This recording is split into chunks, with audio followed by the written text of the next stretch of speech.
Alors bonjour à tous, aujourd'hui je vais vous parler de Fabula. Donc Fabula est un jeu de Marie-Wilfried Faure, édité par Lifestyle Board Games. C'est un jeu 5 plus pour 2 à 6 joueurs pour des parties de 20 minutes. On va découvrir dans le premier temps comment mettre en place ce jeu et par la suite on découvrira son intérêt éducatif.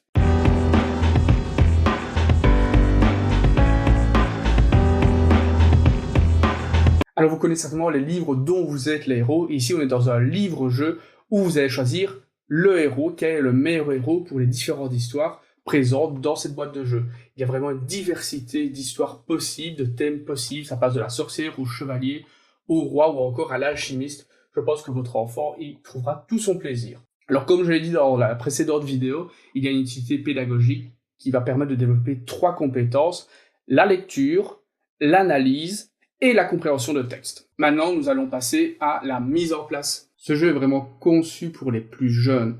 Dans ce livret de règles, vous allez retrouver différents niveaux de complexité qui va permettre d'accompagner votre enfant à différents moments de son apprentissage, en passant vraiment des stades les plus basiques, la compréhension, pour passer ensuite à la lecture et pour finir sur l'analyse.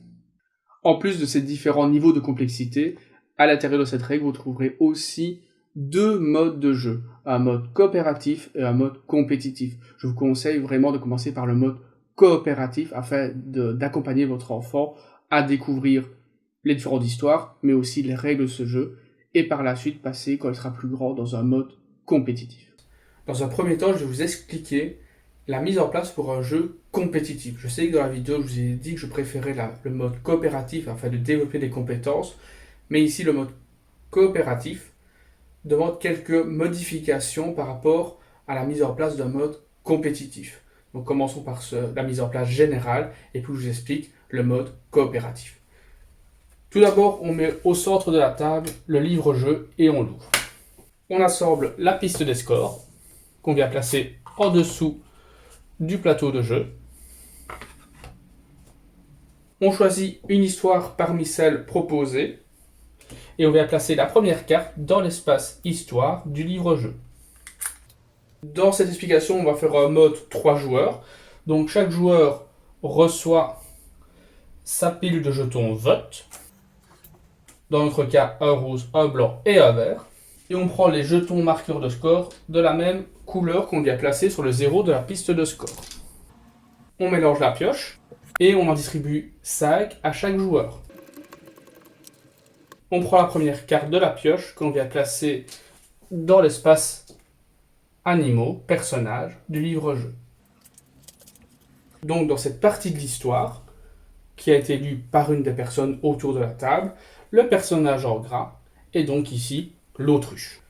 Par la suite, on tourne la page, on prend la suite de l'histoire que l'on vient insérer dans l'espace histoire, on la lit, et ici, le mot en gras, c'est le personnage qui va devoir être dans la suite de l'histoire, c'est un pêcheur de perles au regard perçant. Pour cela, chaque joueur a 5 cartes dans sa main, représentant différents animaux. Ils sont bien sûr pas visibles pour les autres joueurs, mais ici je vous les montre pour comprendre le mécanisme du jeu. Maintenant qu'on a lu l'histoire, chaque joueur va devoir choisir un des personnages qu'il a dans sa main, qui est le plus cohérent, le plus pertinent par rapport à ce qui vient d'être lu. Donc dans notre cas, un pêcheur de perles au regard perçant, quel personnage, quel animal serait le mieux à même de représenter cette idée-là? Je vais prendre le premier de chaque pile. On les mélange, comme ceci, et on vient les placer dans les encoches. Et maintenant, on passe à la phase de vote. Pour voter, chaque joueur a ses jetons vote. Chaque fois avec un symbole différent, un nuage, un flocon, une fleur, etc. Si vous remarquez bien, il se retrouve ici, sur la piste de score. Secrètement, chaque joueur va voter pour le personnage qui lui semble le plus pertinent. Mais attention, il ne peut pas voter pour le personnage qu'il a mis lui-même en jeu. On révèle les jetons quand tout le monde les a distribués ou donnés, et on les place aux endroits où les symboles correspondent. Dans notre cas, c'est la chauve-souris qui l'emporte. Et là, c'est intéressant avec votre enfant de travailler justement la compréhension du texte. On avait dans le texte un pêcheur de perles au regard perçant. Et donc l'intérêt, c'est d'essayer de comprendre pourquoi ils ont choisi la chauve-souris et pourquoi il y a eu un vote majoritaire sur la chauve-souris. Et on peut travailler la notion de regard perçant. Qu'est-ce que regard perçant? Qu'est-ce que cela veut dire? Ça, c'était pour l'aspect pédagogique. Maintenant, on va passer à la phase des points. Comment allons-nous marquer des points dans ce mode compétitif? Le joueur qui a donné la carte qui a remporté la mise va marquer un nombre de points équivalent au nombre de jetons présents sur sa carte. Dans notre cas, le joueur vert remporte 2 points, puisqu'il y a 2 jetons sur sa carte. Le joueur blanc remporte 1 point, puisqu'il y a 1 jeton sur sa carte. Mais le joueur rose remporte aussi 1 point, car il a voté pour l'animal qui a remporté la mise. Une fois qu'on a fini la phase de score, on retire les jetons et on les rend au joueur. On prend l'animal qui a remporté la mise et on l'insère à l'endroit indiqué. Les 2 cartes restantes sont défaussées, face cachée, sur le côté du plateau. On retourne la page, on prend la suite de l'histoire, que l'on insère comme ceci. On lit la carte. De nouveau, on a un mot en gras. Et il va falloir, comme au tour précédent, choisir l'animal qui est le plus pertinent par rapport au contexte de l'histoire. Avant de commencer le nouveau tour, on redonne une carte à chaque joueur. La partie s'arrête à partir du moment où on a fini le paquet d'histoire et qu'il n'y a plus, sur le dernier carte, marqué, il n'y a plus de mots en gras. Ça veut dire que le jeu se termine et ici dans la phase, dans le mode compétitif, on regarde qui a le plus de points et il remporte la partie. Je viens de vous expliquer la phase compétitive, maintenant on passe à la phase coopérative. La mise en place est presque la même à quelques petites différences. Comme dans la phase compétitive, on a une piste de score, on a le livre de jeu. Chaque joueur a reçu 5 cartes, ainsi que ses jetons vote. Il y a aussi ici l'histoire et la pioche. La différence porte sur les jetons de score qui ne sont pas attribués à chaque joueur, mais il y a un jeton score pour le jeu et un jeton score pour les joueurs. Comme dans la phase compétitive, on prend la première carte histoire que l'on insère dans la pochette à cet effet marqué par le petit symbole. Un des joueurs la lit et on prend la première carte de la pioche qu'on vient placer ici dans l'espace personnage marqué par les 2 pattes d'animaux. Ensuite, on tourne la page. On prend la carte histoire que l'on insère. On la lit. On a de nouveau les mots en gras en italique, c'est le personnage qu'on va devoir choisir. Comme dans la phase compétitive, les joueurs vont choisir une de leurs cartes qui correspond le mieux à la description. Je vais prendre la première carte de chaque pile. Vous remarquez qu'on a 3 cartes et c'est là où la différence se marque. Dans la phase coopérative, on prend un nombre de cartes pour arriver à 6 cartes au total. Ici j'en avais 3 parce qu'il y a 3 joueurs, donc je vais prendre 3 cartes supplémentaires. On les mélange et on vient les insérer dans les encoches, comme dans la phase compétitive. L'objectif dans la phase coopérative, c'est qu'il n'y ait qu'une seule carte qui se retrouve gagnante à la fin de la phase des votes.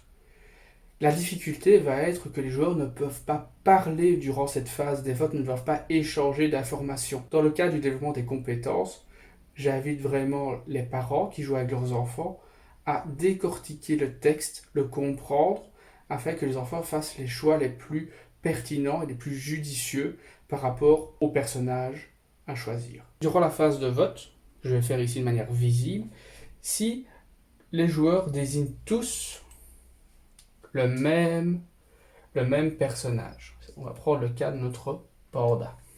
C'est gagnant pour l'ensemble des joueurs, puisqu'on va pouvoir avancer de 1 point le pion joueur, puisqu'il n'y a qu'une seule carte qui se retrouve gagnante à la fin des phases de vote. Dans le cas où les joueurs ne votent pas la même chose, par exemple, il y a un joueur, le vert vote pour le panda, mais le blanc va voter pour la tortue, et le vert pour la pieuvre.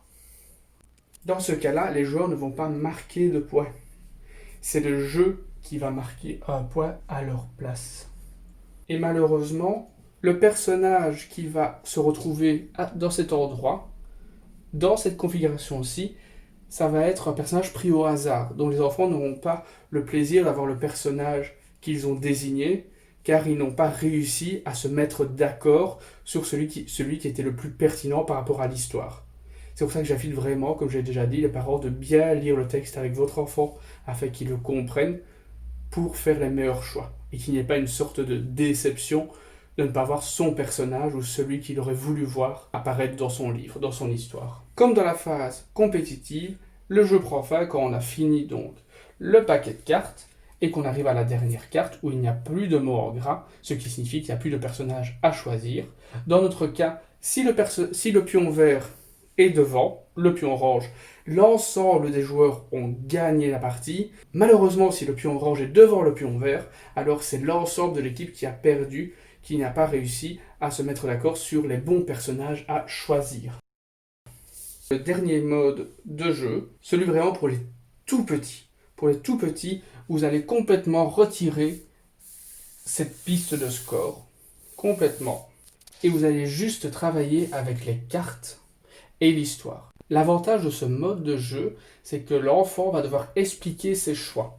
Donc il va prendre une carte et il va dire, pour moi, ici, quand je demande à un pêcheur de perles au regard perçant, je vais prendre le renard et il va expliquer pourquoi le renard, selon lui, est le plus pertinent.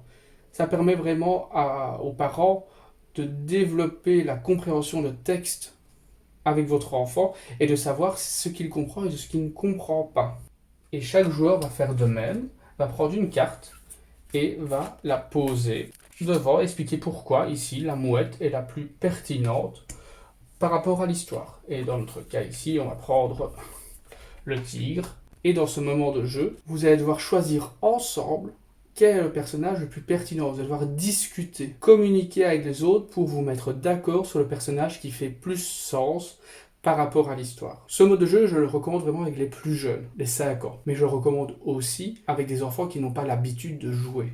Si vous n'avez pas l'habitude de jouer, je vous conseille vraiment de débuter la première histoire sur ce mode-là. Une fois que l'enfant est habitué, a compris le fonctionnement du jeu, vous pouvez commencer alors à intégrer la notion de coopératif. Et il ne faut pas tout de suite commencer avec un mode compétitif afin de ne pas frustrer l'enfant. Lorsqu'on est dans un mode coopératif, la notion de perdre est moins forte, car on perd ensemble contre le jeu.